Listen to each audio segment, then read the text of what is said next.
Порт Стокгольма.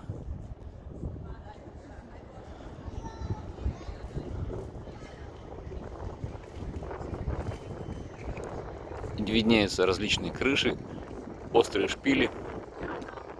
А вот там какие-то американские горки. Такой типичный порт. Идем в центр, да? Ну как вам ощущения? Как воздух вообще? Как что? Вот, что-то новенькое почувствовали, нет? Холодный северный ветер будет. Ну да, кстати, здесь уже не Таллин, уже не Рига. То есть видите, как мы одеты, да? А сегодня вообще-то 10 июня. Мы все уже вот Но зачехлились. им, по-моему, по кайфу. Да. Они все в шортах и считают, что лето. Вот это да, нас удивило. Сейчас мы покажем вам. Вот просто вот мы идем, да, ну видите, да, как мы одеты. То есть, в принципе, мы одеты по зимнему. Вот так мы ходим зимой по Сочи. То есть под этими куртками еще что-то там поддето. А местные ребята, местные вот женщины, вот не буду долго снимать, это некрасиво. Они, конечно,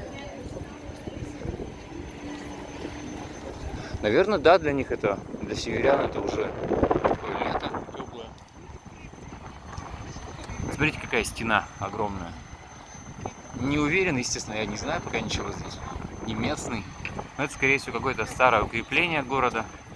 Защищало город. Вот он там как раз находится, за этой стеной. Основное все. Защищало от набегов каких-то неприятелей. Наверняка тут были и русские наши в 17 веке. Вот видите, да, смотрите, как идут. Опа, все тепло. Футболочка. Ну, поверх косуху накинула так для стиля. Вон, видите, там впереди в рубашечке, просто с коротким рукавом. То есть я сейчас буду дуба дал здесь. Как бы не жарко вообще. Вот идем, ветерок еще такой. А местные шведы, вот они вот так ходят.